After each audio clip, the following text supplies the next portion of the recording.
Welcome to the Ignite Your Life podcast. Here we interview successful people who are living a life filled with adventure, excitement and fun. Learn where they're being, explore where they are going, see what gets them out of bed in the morning. Find out what drives them. We will go through their lowest points and we will look at the opportunities and possibilities that are now presenting to them. Come on a journey of ignition. I'm your host, Leanne Blaney. For more information, go to ignitepodcast.com. Let's ignite. As a certified dream builder coach, Angela Brittain's heart-centered approach can help you overcome your fears. She'll help you to design and manifest a life that's in harmony with your soul's purpose. Angela is the author of How to Succeed When Others Say You Can't and co-author with Brian Tracy on Cracking the Code to Success. She has spoken in the USA, Belgium and Bali to groups on the value of taking a leap of faith and facing your fears. Hi Angela, welcome to the Ignite Your Life podcast.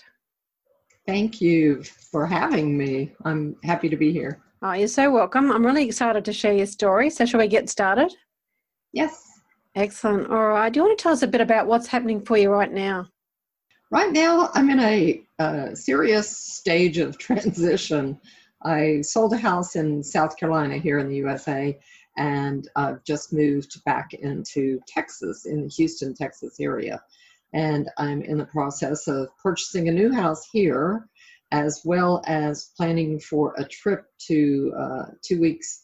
I will be in Bali next week at this exact time for a 2 weeks retreat. And I'm also giving a workshop over there as well on overcoming fear, believe that or not.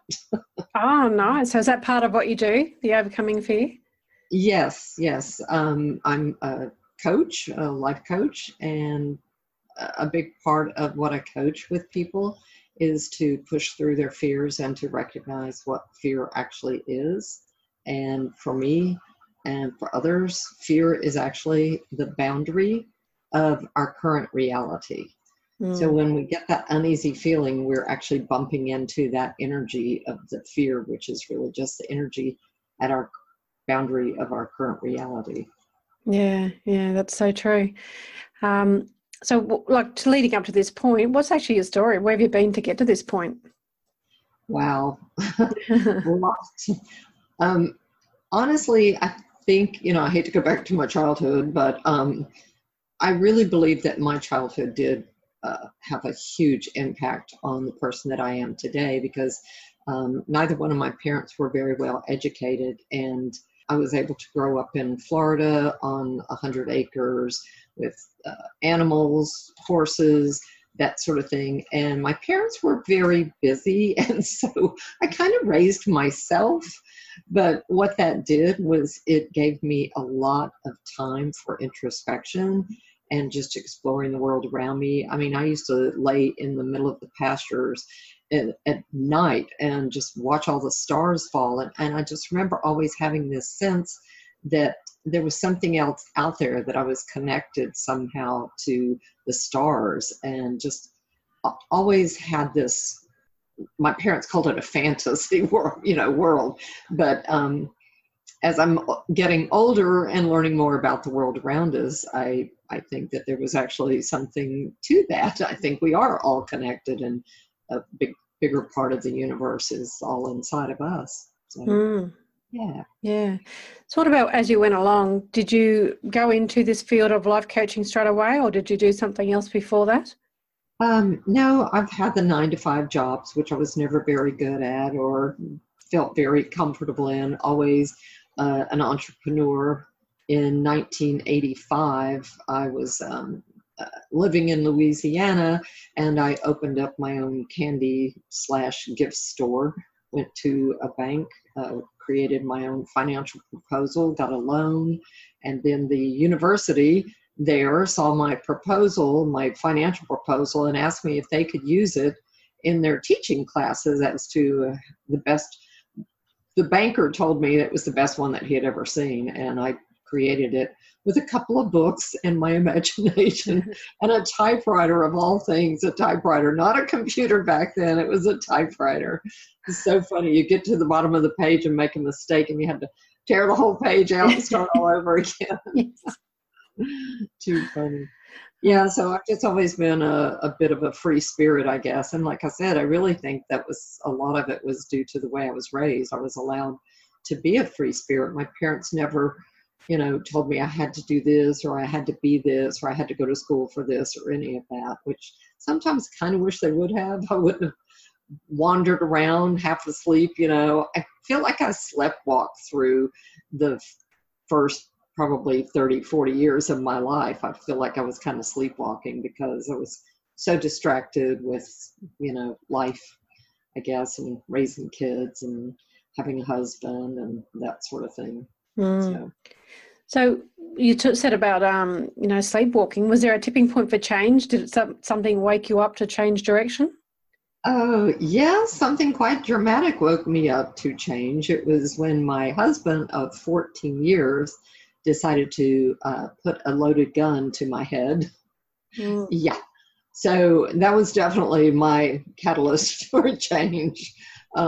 I'm thankful that he did not pull the trigger. I never took my eyes off of his as I slowly backed out of the room and reminded him that we had children and that they would probably never forgive him for killing their mother.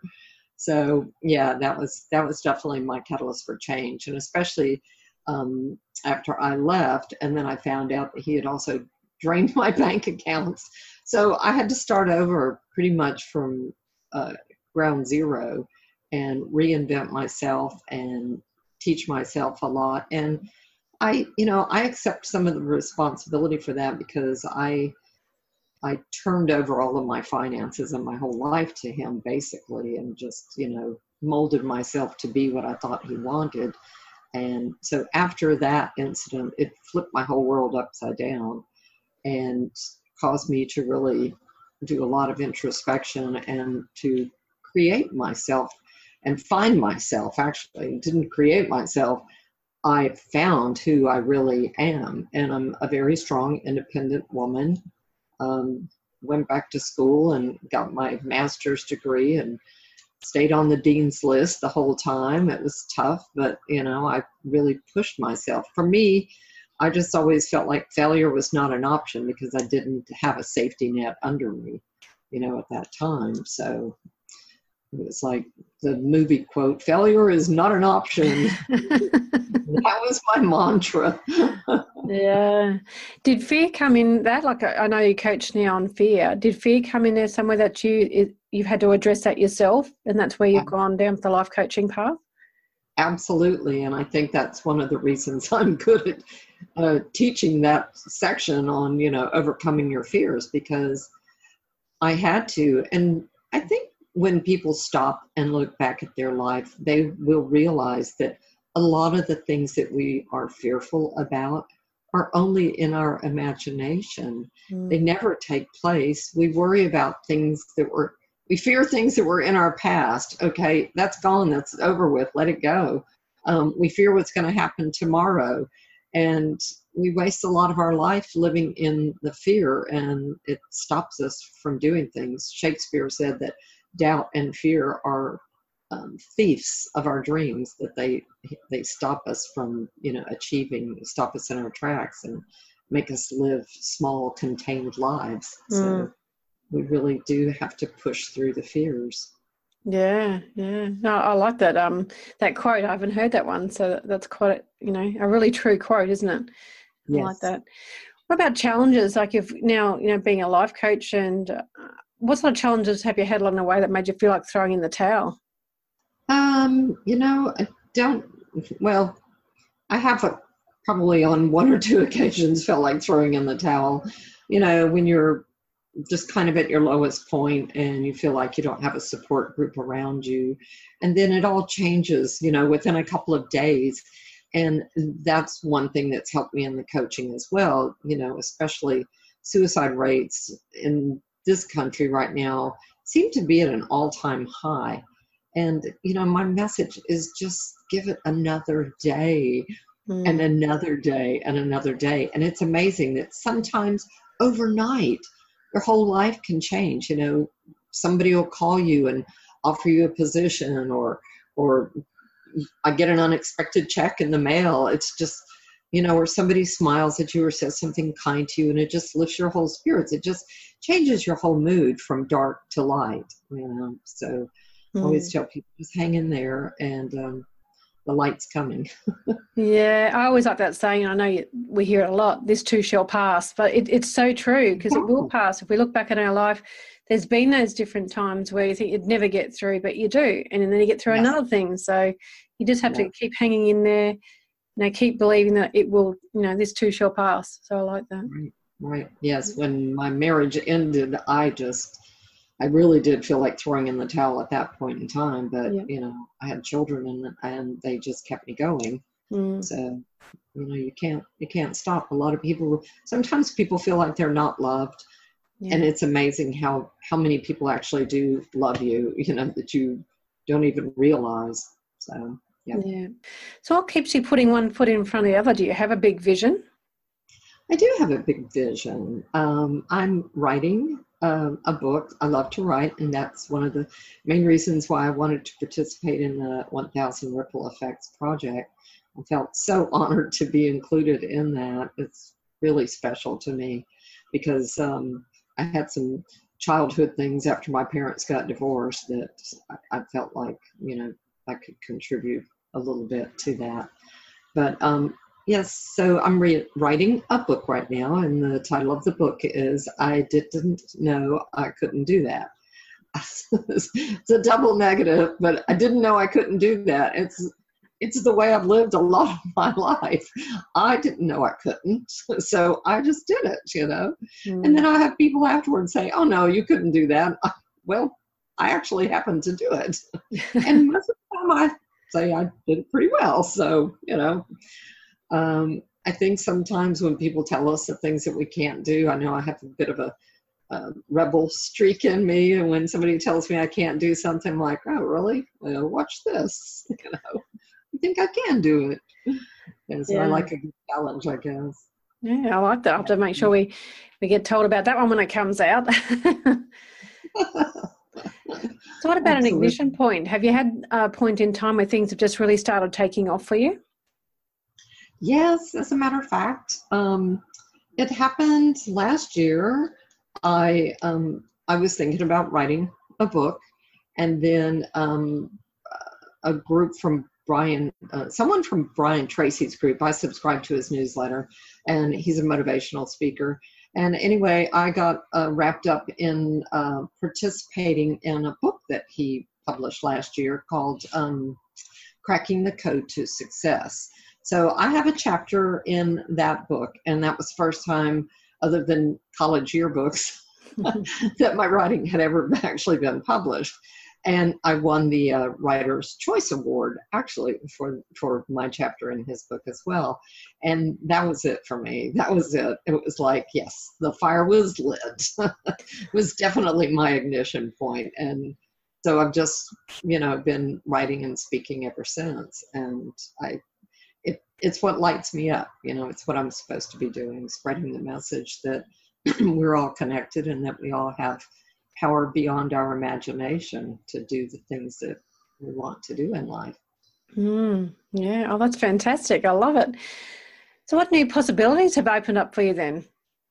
Well, this Bali retreat is one of the ones, because I spoke at a small conference in Bruges, Belgium last year, and one of the persons who was there is the one who is sponsoring this Bali retreat, and he contacted me and asked me, he said, I enjoyed your presentation in Belgium last year, and I was wondering if you would do a workshop at the retreat in Bali. Well, don't have to twist my arm to get me to go to Bali. It was on my bucket list. So yes, so I'm like, there's a great excuse to go to Bali. So I'm headed out next Sunday. Oh, that sounds excellent. And it sounds really exciting. And that was sort of my next question. What exciting things are you looking forward to in the future? Well, I love to travel. So anytime I can, find a new destination to travel to, I'm always excited about that. But so I'm always telling people to dream big. And so my big dream is that after my book gets published, that I will get a movie offer on it. So that's a big dream. Hey, but it could happen. That's right. You've got to put it out there. Yeah, exactly right. I'm putting that out to the universe, so I'd like that to come back to me. Yeah. Oh, it sounds so exciting. All right, let's have a change in pace and do the speed round. All right.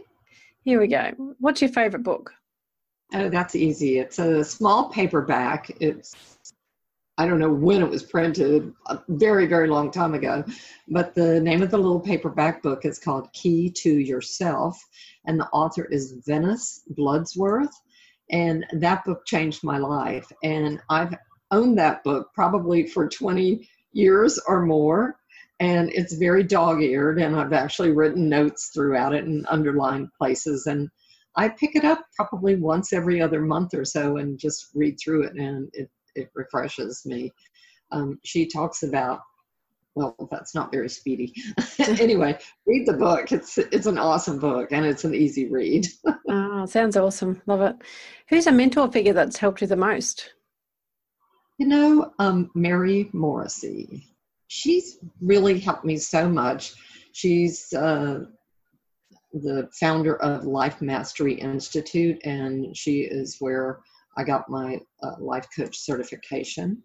And the reason I resonate with her so much is that her story of her high school years is very similar to mine, and all the wonderful things that she's achieved. And she's just the sweetest person, the largest heart, and she remembers everybody. I met her once, and the second time I saw her a year or so later, she came up to me and knew me by name, and she's just a wonderful person. I would like to be more like her.